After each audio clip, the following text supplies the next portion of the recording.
Всички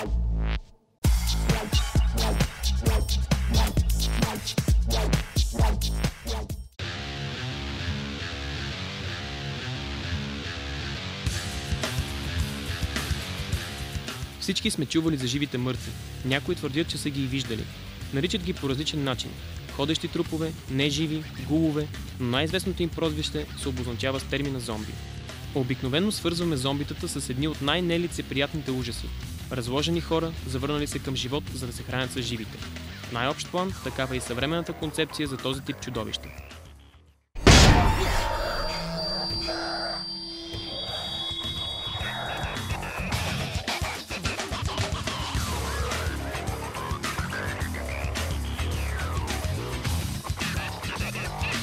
В исторически план, обаче, фактите са по-различни и ни пренасят сред екзотичния фолклор на Хаити, защото зомбитата са явление, срещащо се основно във вудомагията. Самият корен на думата зомби има креолски произход и е много вероятно да произлиза от името на древно африканско божество.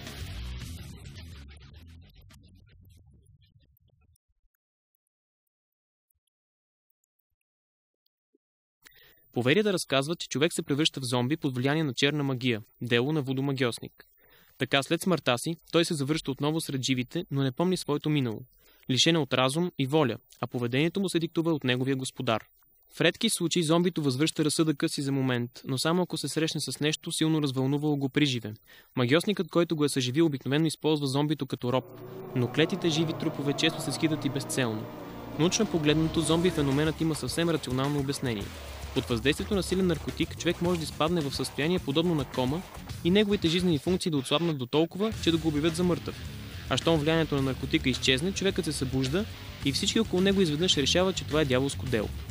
Зомбитата може да не са реални, но съществуването им е хипотетично и логически възможно. Именно затова те живеят и в областта на философията. Често присъстват в дискусиите за връзката между душата и тялото, същността на съзнанието и поведението на човешките същества.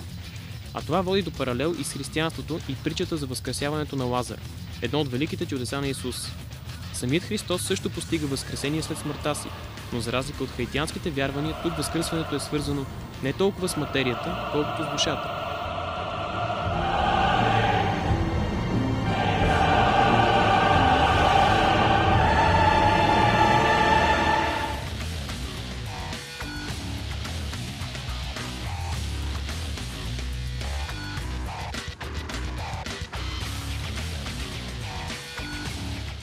В света на фикцията зомбитата не се съобразяват с религиозните традиции и щурмуват с глад и ярост цивилизацията ни.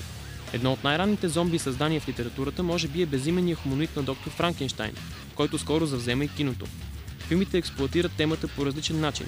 През 30-те и 40-те години на миналия век се появяват такива заглавия като Бялото зомби и Разхождах се с зомби, които оказват безспорно влияние както на рок-музиканти от рода на Алис Купър и Роб Зомби, така и на съвременните кинематографисти. Make you kill.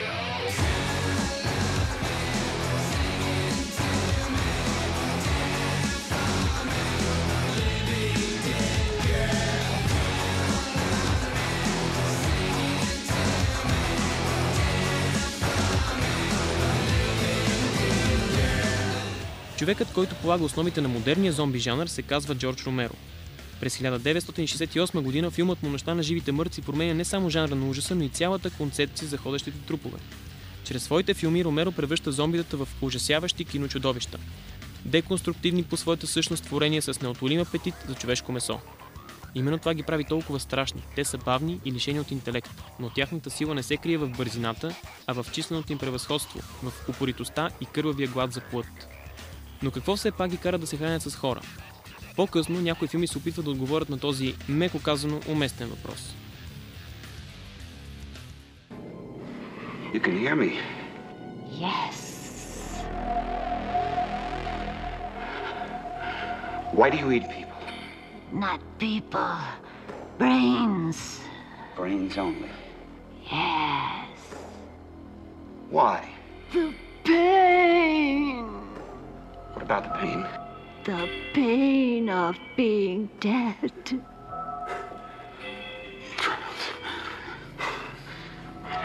hurts to be dead. I can feel myself rot. eating brains. How does that make you feel? It makes the pain go away.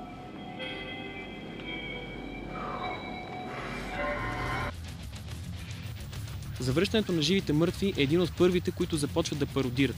Нещо повече, зомбитата в този филм са бързи, а не тромави и са запазили своя разсъдък. Едно от най-новите заглавия е ремейкът Зората на мъртвите, който нарушава част от традициите, но остава верен на първообраза си. Един канибалски апокалипсис, в който мъртвите завземат света за броени часове. Ако при някои ленти зомбитата са опит да се усмива или критикува обществото, то при други те са наказания за греховете им. Но при всички случаи причината за появата им е или биологична, или фолклорна, а резултатът винаги натуралистичен. И разбира се, обикновено има само един начин за противодействие – куршум в мозъка.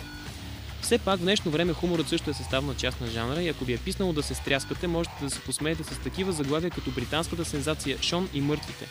Родното кино, въпреки че е меко казано ретроградно, също има попадения. Това са филмите на Валери Милев, най-известен от които е Толстолоб. За почитателите на компютърните игри пък винаги ще има зомби пиршества в лицето на Doom или Resident Evil, а за най-заклетите фенове сме запазили това.